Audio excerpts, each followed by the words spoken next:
નમસ્કાર ખેડૂત મિત્રો, તો ફરી એક આજના આ નવા વિડીયોમાં તમારું સ્વાગત છે। તો મિત્રો, આજે આપણે વાત કરવાના છે કે પીએમ કિસાનનો 23મો હપ્તો ખેડૂતોના ખાતામાં ક્યારે જમા થશે, એટલે કે 23મો હપ્તો કઈ તારીખે આવશે તે આપણે વિડીયોની અંદર વાત કરીશું। અને મિત્રો, વિડીયોની અંદર એ પણ વાત કરવાના છે કે 23મો હપ્તો હવે 2000ને બદલે 4000નો મળવાનો છે, તે કયા ખેડૂતોને 4000 મળશે અને કયા ખેડૂતોને 2000 મળશે, અને 23મો હપ્તો મેળવવા માટે કયા કયા કાર્યો પૂર્ણ કરવા પડશે તે પણ આપણે વિડીયોની અંદર વાત કરીશું। તો મિત્રો, આપણે વિડીયોને શરૂ કરતાં પહેલાં તમે ચેનલ પર નવા હોય તો ચેનલને સબસ્ક્રાઈબ કરી દેજો અને વિડીયો પસંદ આવે તો વિડીયોને લાઇક કરી દેજો।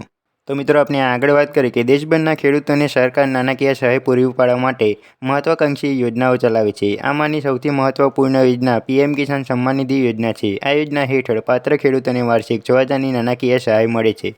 આ રકમ 3 સમાન હપ્તામાં વહેંચવામાં આવે છે। અત્યાર સુધી કુલ 22 હપ્તા ખેડૂતોના ખાતામાં ટ્રાન્સફર કરવામાં આવ્યા છે। હવે ખેડૂતો 23મા હપ્તાની રાહ જોઈ રહ્યા છે। આ સંદર્ભમાં આજે આપણે આ સંબંધિત લેટેસ્ટ અપડેટ શેર કરવા જઈ રહ્યા છીએ, તો વિડીયોની અંદર અંત સુધી બન્યા રહેજો, એટલે તમને ખબર પડશે કે તમને 23મો હપ્તો મળવાનો છે કે નથી મળવાનો।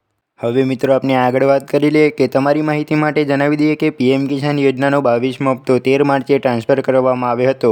વધુમાં આ યોજના હેઠળ ભંડોળ દર 4 મહિને વેચવામાં આવે છે। તેથી એવું માનવામાં આવે છે કે પીએમ કિસાન સન્માન નિધિ યોજનાનો 23મો હપ્તો જુલાઈમાં ખેડૂતોના ખાતામાં આવી શકે છે।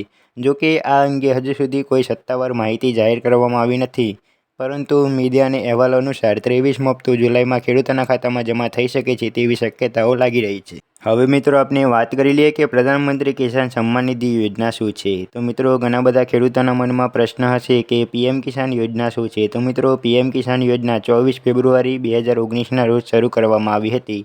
આ યોજના હેઠળ પાત્ર ખેડૂતોને વાર્ષિક 6000ની નાણાકીય સહાય મળે છે। આ રકમ 3 સમાન હપ્તામાં વિતરિત કરવામાં આવે છે, એટલે કે દર 4 મહિને 2000 ખેડૂતોના ખાતામાં જમા કરવામાં આવે છે। અત્યાર સુધીમાં સરકારે ખેડૂતોના ખાતામાં 22 હપ્તા ટ્રાન્સફર કર્યા છે। તો મિત્રો, અત્યાર સુધી સરકારે ખેડૂતોના ખાતામાં 22 હપ્તા ટ્રાન્સફર કર્યા છે અને હવે 23મો હપ્તો થોડા જ મહિનામાં જારી કરવામાં આવશે। હવે મિત્રો, આપણે આગળ વાત કરી લઈએ કે પૈસા તમારા ખાતામાં જમા થશે કે નહીં તે કેવી રીતે તપાસવું। તો મિત્રો, ખેડૂતો સરળતાથી તેમના નામની સ્થિતિ ઓનલાઈન ચકાસી શકે છે। તો મિત્રો, તમારું સ્ટેટસ ચેક કરવા માટે તમે સૌપ્રથમ પીએમ કિસાન વેબસાઇટ પર જાઓ। ત્યારબાદ ફાર્મર કોર્નર વિકલ્પ પસંદ કરો, તેની અંદર નાઉ એર સ્ટેટસ વિકલ્પ પર ક્લિક કરો। ત્યારબાદ તમારો નોંધણી નંબર નાખવાનો આવશે। ત્યારબાદ તમારે કેપ્ચા દાખલ કરવાના આવશે। તે કેપ્ચા દાખલ કર્યા બાદ તમે જોઈ શકો છો કે તમારું ઈ-કેવાયસી, જમીન સીડિંગ અને બેંક આધાર સીડિંગ પૂર્ણ થયું છે કે નથી થયું। તો મિત્રો, દરેક ખેડૂત ભાઈઓને જણાવી દઈએ કે ઈ-કેવાયસી, જમીન સીડિંગ અને બેંક આધાર સીડિંગ તમારું પૂર્ણ થયું હશે તો જ તમને હપ્તો મળશે। જો આ ત્રણમાંથી એક પણ વસ્તુ બાકી હશે, એટલે કે એક પણ દસ્તાવેજ અપડેટ કરાવવાના બાકી હશે, તો તમારો 23મો હપ્તો અટકી શકે છે। તો જલ્દીથી જલ્દી આ દસ્તાવેજો અપડેટ કરાવી દો। હવે મિત્રો, આપણે આગળ વાત કરી લઈએ કે 23મા હપ્તા માટે શું આવશ્યકતાઓ છે, એટલે કે મિત્રો 23મો હપ્તો મેળવવા માટે કયા કયા કાર્યો પૂર્ણ કરવા પડશે। તો મિત્રો, પીએમ કિસાન યોજનાનો 23મો હપ્તો મેળવવા માટે ખેડૂતોએ ઈ-કેવાયસી અને જમીન ચકાસણી પૂર્ણ કરવી ખૂબ જ મહત્વપૂર્ણ છે। ખેડૂતોએ તેમના ખાતાઓની ડીબીટી સ્થિતિ તપાસવા માટે તેમની બેંકની મુલાકાત પણ લઈ શકે છે।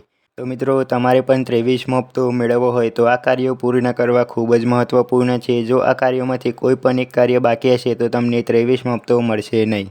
તો મિત્રો, આપણે વિડીયોની અંદર વાત કરી કે પીએમ કિસાન યોજના હેઠળ 23મો હપ્તો ખેડૂતોના ખાતામાં ક્યારે જમા થશે અને કયા ખેડૂતોને 2000 મળશે અને કયા ખેડૂતોને 4000 મળશે, તે આપણે વિડીયોની અંદર વાત કરી। અને મિત્રો, સાથે સાથે એ પણ વાત કરી કે 23મા હપ્તા માટે કયા કાર્યો પૂર્ણ કરવા પડશે। તો મિત્રો, તમને વિડીયો પસંદ આવે તો વિડીયોને લાઇક કરી દેજો, શેર કરી દેજો, અને મિત્રો, વિડીયો અંતર્ગત કોઈ પણ પ્રશ્ન હોય તો કોમેન્ટમાં જરૂરથી જણાવી દેજો। અને મિત્રો, તમે ચેનલ પર નવા હોય તો ચેનલને સબસ્ક્રાઈબ કરી દેજો। મળીએ આગળના વિડીયોમાં।